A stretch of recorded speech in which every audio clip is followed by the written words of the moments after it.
Hello, everybody, and welcome. Golden Era here with another match in KOC 2. This match, of course, is from the Hayabusa 32. This is a special match, special invitational match, which is signaling for the semifinals, which should be uploaded soon. We're seeing El Generico, also known as Sami Zayn, versus La Sombra, also known as Manny Andrade and Cien Almas. This is actually the second time I upload this. I had recorded myself over this earlier today, however, there was some audio problems and a very weird sound in the background. So hopefully we won't run into those problems this time because I have put my laptop on a stable table so that hopefully there's no problems while I record this. Now I believe Manny Andrade, aka La Sombra, aka Cien Almas, aka what the fuck, aka Andrade Cien Almas. I'm not sure what they're going to call him. Manuel Andrade, I believe is his real name. The son of Brillante, down in Mexico. Interesting tidbit. I believe he was born in the same city that my parents were born in. So, mad props to Durango, Mexico. But yeah, Manny Andrade will definitely be in the Cruiserweight Classic, which should be on the WWE Network soon. And I'm very, very excited for that tournament. It's interesting that WWE is doing such a thing because I don't believe they ever have. And it is going to basically be their take on the Super J Cup. Zack Sabre Jr. has also been announced for it. I'm very excited for this tournament coming up. It's called the Cruiserweight Classic. It will be on the network. I suggest everybody check it out. It should be a lot of fun if you're into cruiserweight style and the more fast-paced action style matches, like the one happening right now, that I was able to play in the virtual world. Now that is going to happen, I believe, in July, and also happening in July for those that don't know, although I'm sure most of you are already aware. SmackDown is moving. Instead of Thursday, it will be moving to Tuesdays, and it will be live. SmackDown will be live on Tuesdays on the USA Network. And with that news comes the news that they are going to redo the draft, and they're going to redo the brand split, which I am very excited for. I know everybody is speculating about who's going to go where, and what I find most interesting about it, in my personal opinion, is the story behind it. You got the McMahons being the center of the story, but although it's them and they're pushing forward the McMahons, and that's the most important thing right now, but I think what really is important on the beneath the surface, you know what I mean, is that Shane has been pushing forward this agenda of the new era and the new guys, and pushing forward ring work instead of, the entertaining aspect and mic work. Whereas Stephanie has always been very old guard, very, Triple H and 30-minute promos and entertainment over pro wrestling. So, in my opinion, what it looks like is that we're going to get two separate shows.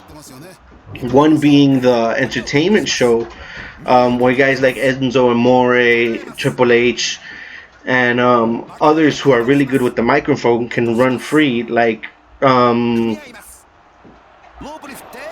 Kevin Owens perhaps comes to mind as somebody who can cut really good promos and is really entertaining with the microphone. So perhaps they're going to be the focus of one show, and then another show will be the guys who are really good in the ring. Personally, I'm very intrigued by this idea. I hope that it's something of this sort, with Shane controlling the show that has ring work and Stephanie controlling the show that has more entertainment. Now, personally, if you've been a fan for a long time, you know that this actually happened back in the 2000s when Heyman had his Heyman 6, which I don't remember everybody, but I think it was Eddie Guerrero, Chavo Guerrero, Rey Mysterio, Kurt Angle, Edge, and I don't know who the other one was. I want to say it was He Who Must Not Be Named, but I'm not sure.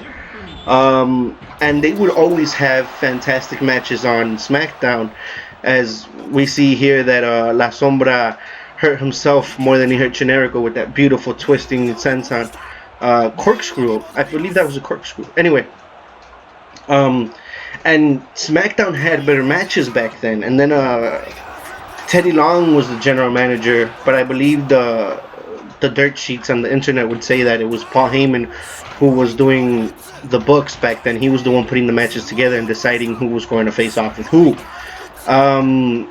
So we may see that again this time, where you have one of the brands being focused on pro wrestling and, you know, creating stars like Rey Mysterio, Eddie Guerrero, and even Kurt Angle got reinvigorated down in well, not down, but in SmackDown instead of being on Raw. And then you would go on Raw and you'd have your Batistas and your Cenas and your Ordens. So perhaps we may be seeing something like that here, but I think it's going to be the opposite, because I think Raw is going to be the show with the wrestling. Because if you look at the WWE title right now, the title's on Roman Reigns, and I know the internet's going to hate me for saying this, but I have to say it. If you look at Roman Reigns' in-ring work and his mic work, he's better in-ring than at cutting promos. The guy has put on really solid matches, as both Generico and La Sombra trade beautiful DDTs. Reigns has had great matches. I don't think anybody would deny he's had matches that are 4 stars plus. You know what I mean? In my opinion, he just had a 4.75 versus AJ. So I think Reigns is really good. And if you were to give Reigns versus AJ from Extreme Rules of 5, I wouldn't even be mad at you. I'd be like, I understand. That was a great match. So I think Reigns is really part of this new era where wrestling is what's important. Obviously, Reigns also has the look and things of that sort, but he can really wrestle. And I think that wrestling is going to take the main stage on Raw, you know, in contrast to before in the 2000s. Or at least this is how I would book it. Now, I don't know if this is what they're going to do. I just think that this is what I wish they would do. And since I want it to happen so much, it's what I think they'll do. But who knows? You know what I mean? And I think SmackDown is going to be the show with the old guard and a lot of... And what I mean by old guard, for those that don't know, I mean Triple H, Brock Lesnar, Big Show, Kane, The Rock. You know what I mean? I think that's going to be on SmackDown now. And I think the reason they're going to do that is because they're just going to kill TNA. Like, they're just going to kill TNA, get out of the way. I don't think that's what they thought of when they initially thought of this. But I think now that it's there and that it's on Tuesday, they're like, F it, may as well just kill off TNA. And I think that they can kill them off easily. And I don't think, looking at the TNA roster, I don't see great matches happening out there. I think it's mostly good stories and really hot women, you know. Shelly Martinez and what's-her-face Rebel putting on a -5-star match isn't something that the hardcore pro wrestling fans want. That's something that the entertainment fans want, because Shelly Martinez is really hot, you know. And I think that there's a lot of really hot divas in WWE right now, and they could use those divas. And again, this is how I would book it. I would bring back the Divas title and put it on SmackDown. Give it to Eva Marie or Deonna Purrazzo, whoever. But put that on SmackDown and make all the girls that are really attractive, all the women that are really attractive, make them divas and have them have their divas matches on SmackDown. That way everybody who wants to be entertained by that can be entertained by that. And at the same time, you put on Raw and you have your Charlottes and your Becky Lynches and your Natalias, and that's how you separate the brands. In my opinion, that's what you do. You put the U.S. title on SmackDown, and you have Rusev and Cena go at it over that. You know, that'll be very entertaining promos along with Lana, and they can have pretty decent matches.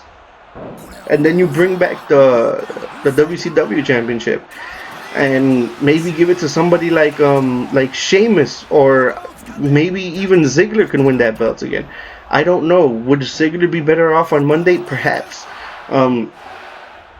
This is one of those things where it's going to be interesting to see how they draft everybody as the referee gets in the way because the guys are going a little too hard, and the ref thinks they deserve a break. Um, anyway, so that's how I see SmackDown right now. You put the WCW belt there. You give it to somebody like maybe Sheamus, maybe Ziggler, probably Cena. You have the US belt. You have the Divas belt. And I would take the tag team belts over there as well because I think the New Day are very entertaining. And although they're solid in ring, I think they're more entertaining on a microphone than they are in ring. So you put them on the Tuesday show and they can have really entertaining segments. They can be funny and they can have backstage funny segments. And, you know, everybody who wants that kind of stuff will be very entertained, and I think it'll work. And then at the same time, you know, you bring back the bathroom diva breaks, you know, the bathroom break diva matches. So fans that want that bathroom break, or the guys, you know, that want to ogle them, that option is there for you on Tuesdays. You know what I mean? But then on Monday, you know, you have the women's belt with Charlotte, Becky Lynch, Natalia, and Sasha Banks and Bayley and all that good stuff. You put that on Monday. Then you have the WWE Championship with Roman Reigns. Hopefully he'll lose the title to Seth Rollins or AJ Styles, but those are going to be great matches. And then you bring in a new title, which will be the Cruiserweight title, which I believe will be the reward for the person that wins the Cruiserweight Classic this coming month. So you put that Cruiserweight title on Monday as well, and you make Raw the place of like very small promos, maybe none at all, very small backstage segments, and Raw just becomes a place of really fantastic pro wrestling, highlighting pro wrestling. You know, the Intercontinental belt can be on Raw as well, and you can have somebody like what they're doing now. You can have, you know, Sami Zayn and Cesaro and The Miz and Kevin Owens. And that's the thing, like, the thing that's most interesting to me is that, like, somebody like Kevin Owens, you know, you put him on Monday in the pro wrestling show of the two brands, and he fits right in. He'll give you 4 stars or higher. You put him on SmackDown on the entertainment show, and he fits right in, you know, in my opinion. And he'll be entertaining on Tuesday nights. Now, would they do that? I think not. I think the Tuesday show is going to be more southern based, and I think that because it seems to be the South that really likes the entertainment aspect, and that's why it's going to be the WCW belt there, in my opinion. And I think a lot of fans that are like that aren't into Kevin Owens because they look at him and they say he's not fit enough. So I think you would keep Kevin Owens on the wrestling show, which would be the show that has Shane on it. I think both shows will be equally good.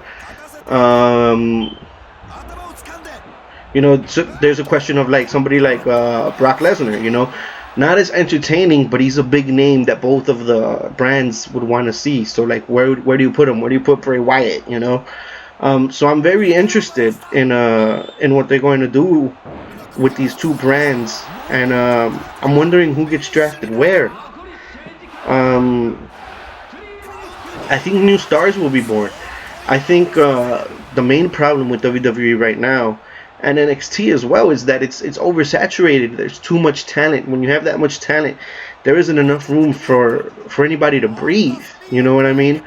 And with there being two different brands, I think there's going to be more time for everybody to shine, and I think that's going to create a really good environment for pro wrestling. It does suck that we as fans are going to be split, you know, especially I look at the IWC, I look at YouTube videos, and I see that there's some fans, like, just from my guesses, there's some fans that are like Raw, there's some that are like SmackDown, but regardless, it's very interesting to me. I cannot wait. I'm probably going to be rooting for Shane. Hopefully he pulls off some good draft picks or whatever you want to call them. It should be fun. I cannot wait. The Cruiserweight Classic is in July. Hopefully that Cruiserweight title makes it to the show with Shane. And V for victory. Peace.